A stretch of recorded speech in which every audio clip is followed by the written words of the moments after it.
नमस्कार दोस्तों, आज हम फिर आपके लिए एक नई कहानी लेकर आए हैं। वीडियो पसंद आए तो चैनल को लाइक करें, शेयर करें और एक सब्सक्राइब करें। धन्यवाद। आइए वीडियो शुरू करते हैं। कहानी का नाम है शहंशाह का वह इम्तिहान जो बीरबल के लिए नहीं बल्कि उनके दुश्मनों के लिए फंदा है। कहानी में आगे बढ़ते हैं। आगरा के महल में एक शाम शहंशाह अकबर थोड़े परेशान थे। वजह कोई बाहरी हमला नहीं बल्कि उनके दरबार के मंत्रियों की आपसी खींचातान थी। मुल्ला दो प्याजा और अन्य दरबारी अक्सर शिकायत करते थे कि जहाँपना हर छोटे बड़े काम के लिए बीरबल को ही बुलाते हैं, जिससे बाकी मंत्रियों की योग्यता पर सवाल उठते हैं। अकबर ने सोचा क्यों ना ऐसी परीक्षा ली जाए जिसमें बीरबल को शामिल ही ना किया जाए। इससे दूध का दूध और पानी का पानी हो जाएगा। अगले दिन दीवाने खास में अकबर ने घोषणा की, तमाम दरबारियों को सूचित किया जाता है कि कल सुबह एक विशेष परीक्षा लेंगे। शर्त यह है कि इस परीक्षा में बीरबल हिस्सा नहीं लेंगे। बीरबल केवल दर्शक की तरह मौजूद रहेंगे।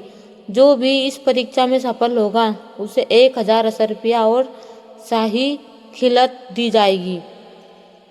बीरबल ने मुस्कुराते हुए मुल्ला दो प्याजा और उनके साथी खुशी से फूले नहीं समा रहे थे।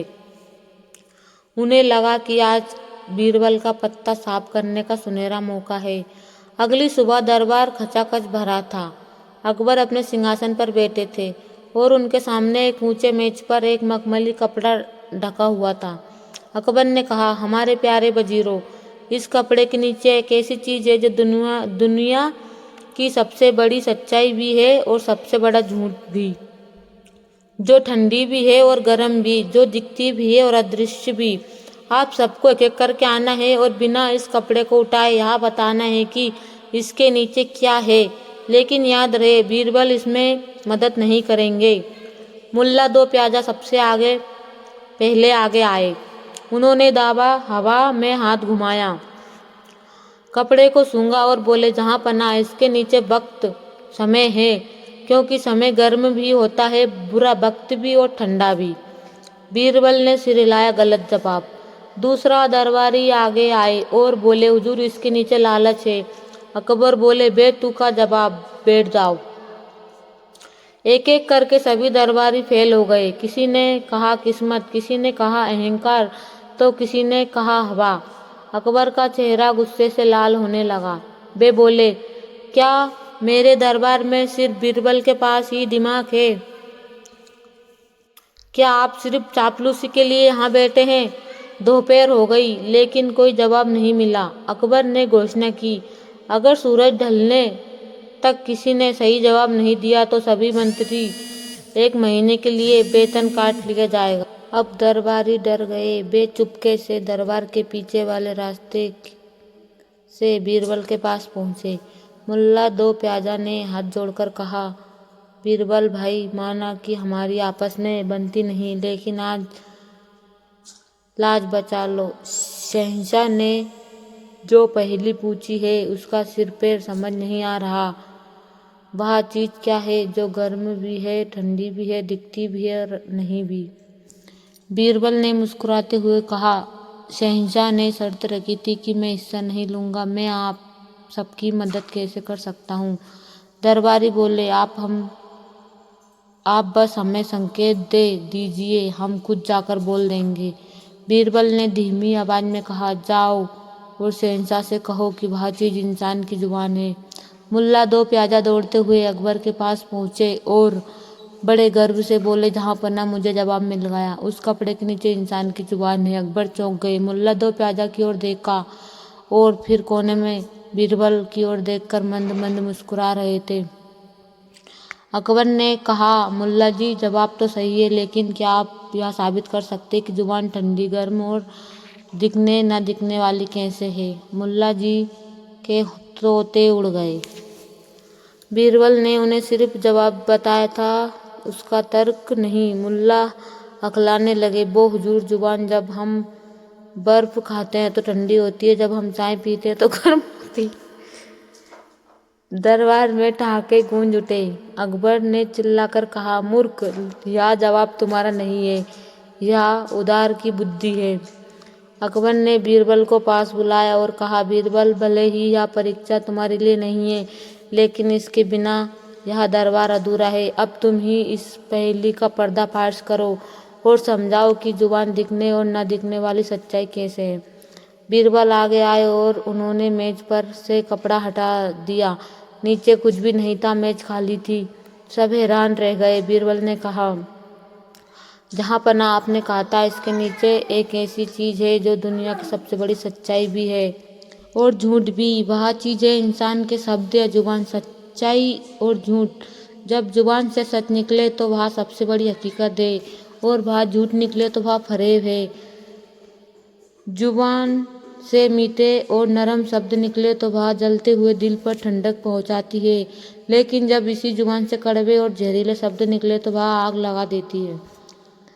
जुबान तो सबकी दिखाती है, लेकिन इसके भीतर छिपे भाव और विचार किसी को नहीं दिखते। जहाँ पनाह उस कपड़े के नीचे कुछ न होना, यहाँ एक साबित करता है कि शब्दों का कोई आकार नहीं होता, वे निकार होते हैं। अकबर गदगद हो गए। उन्होंने मुल्ला दो प्याजा की ओर देखा और कहा, देखा आपने जनाब, जान लेना बुद्धिमत्ता नहीं है, जवाब के पीछे के क्यों समझना असली ज्ञान है। आप सब बीरबल से जलते हैं, लेकिन यह नहीं देखते कि उसकी सोच कहाँ तक जाती है।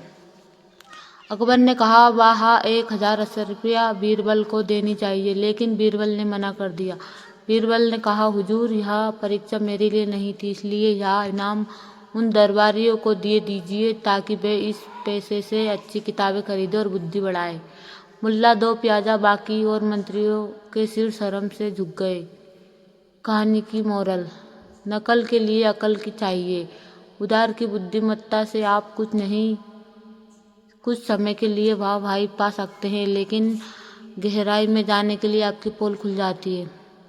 हमारी जुबान दुनिया का सबसे शक्तिशाली हथियार है। यह घाव भर सकती है और गहरे जख्म दे सकती है।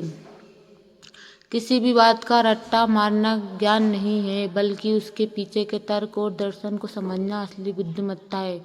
दूसरों से जलने की बजाय अपनी योग्यता पर ध्यान देना चाहिए।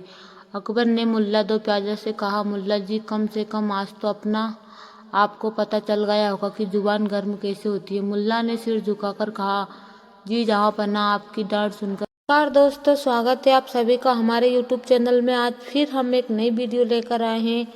अगर आपको वीडियो पसंद आए तो प्लीज़ चैनल को लाइक करें, शेयर करें, सब्सक्राइब करें।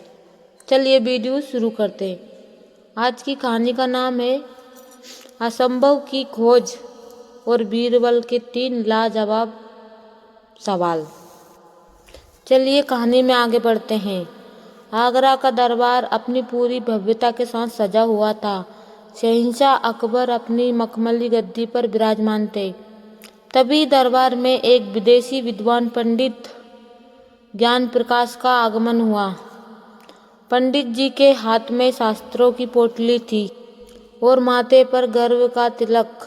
उन्होंने दावा किया था कि उन्होंने दुनिया के कोने कोने का भ्रमण किया है और आज तक कोई उन्हें शास्त्र में हरा नहीं सका। पंडित जी ने अकबर को चुनौती देते हुए कहा, जहाँ पना, मैंने सुना है आपके दरबार में नवरत्न रहते हैं और बीरबल की बुद्धिमत्ता के चर्चे 7 समंदर पार तक हैं। मैं यहाँ 3 सवाल लाया हूँ।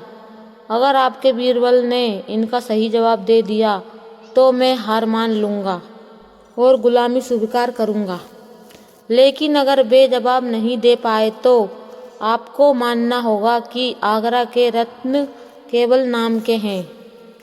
अकबर को अपनी प्रतिष्ठा की चिंता हुई। उन्होंने गर्व से कहा, पंडित जी, पूछिए अपने सवाल। हमारे सवाल बीरबल के लिए कुछ भी असंभव नहीं है।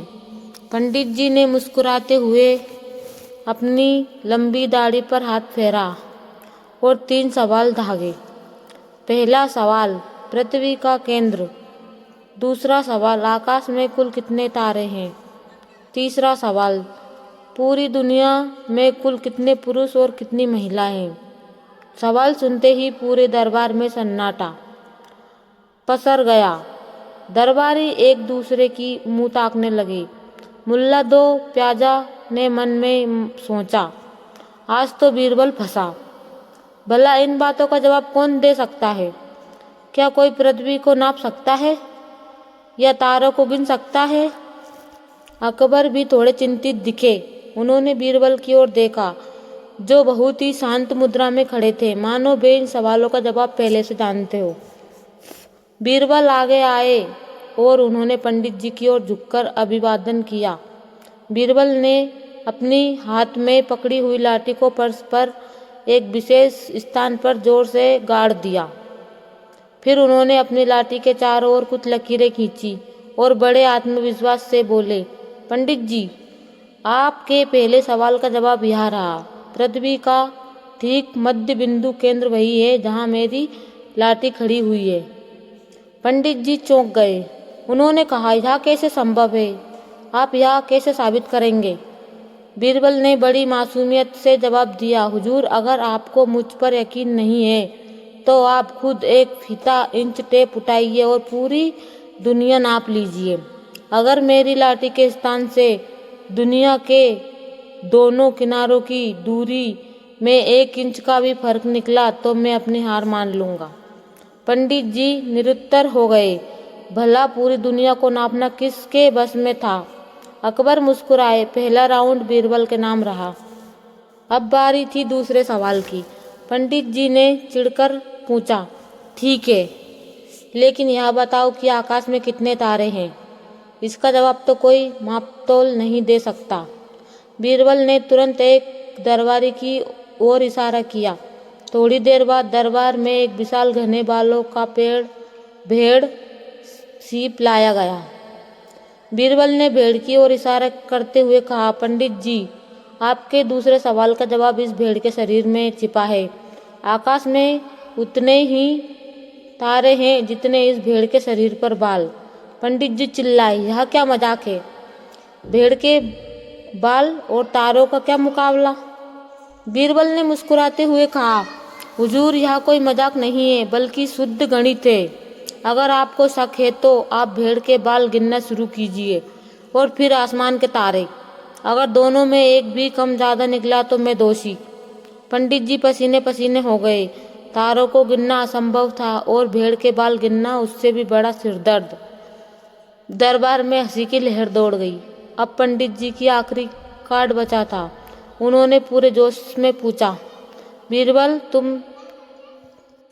तुमने 2 सवालों को चतुराई से टाल दिया, लेकिन अब बताओ कि दुनिया में कुल कितने पुरुष और कितनी महिलाएं हैं? इसका सटीक आंकड़ो दो, वरना हार मान लो।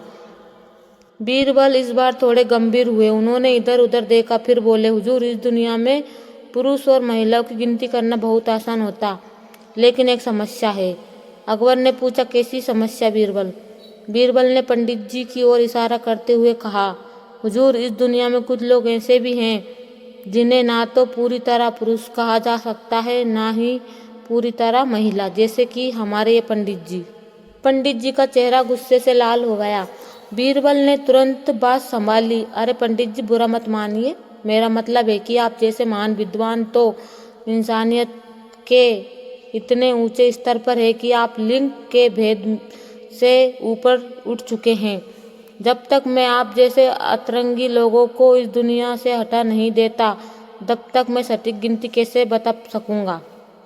बीरबल ने अकबर से कहा, जहाँ पना, अगर आप इस पंडित जी को मौत की सजा दे दे या इस दुनिया से बाहर कर दे तो मैं कल सुबह आपको इस दुनिया के सभी स्त्री पुरुष की संख्या सही बता दूंगा। पंडित जी समझ गए कि बीरबल ने न केवल उनके सवालों का जवाब दिया, बल्कि उन्हें ऐसी स्थिति में खड़ा कर दिया जहां उनकी जान पर बन गई। यदि वे खुद को पुरुष कहते तो उन्हें बीरबल की गिनती का हिस्सा बनना पड़ता, जिसे बीरबल गलत साबित कर देते। यदि वे चुप रहते तो बीरबल उन्हें बीच का साबित कर चुके थे। पंडित जी ने अपनी पोटली उठाई, शहंशाह को प्रणाम किया और बिना शब्द बोले दरबार से ऐसे भागे जैसे उनके पीछे कोई भूत पड़ गया हो। अकबर ने पूछा, बीरबल, तुमने उसे ना पुरुष ना महिला क्यों कहा? बीरबल ने हंसते हुए जवाब दिया, जहाँपनाह, जो व्यक्ति व्यर्थ के सवाल पूछता है जिसका कोई व्यावहारिक उपयोग न हो, वह बुद्धि की दृष्टि से नपुंसक ही होता है। ऐसे लोगों को तर्क से नहीं बल्कि उन्हीं के बुने हुए जाल में फंसाकर जवाब देना पड़ता है। कहानी का मोरल, हाजिर जवाबी का महत्व। दुनिया में ऐसे कोई सवाल नहीं है जिसका जवाब बुद्धि से ना दिया जा सके। बस आपको सवाल से पूछने के तरीके को समझना होगा। जब कोई आपसे असंभव चीज मांग करे तो उसे जवाब भी असंभव शर्त के साथ देना चाहिए, जैसे दुनिया नापना या भेड़ के बाल गिनना। ज्ञान वही है जो व्यक्ति को विनम्र बनाए, अहंकार जो ज्ञान को अंधेरों में धकेल देता है, जैसे पंडित जी के साथ हुआ।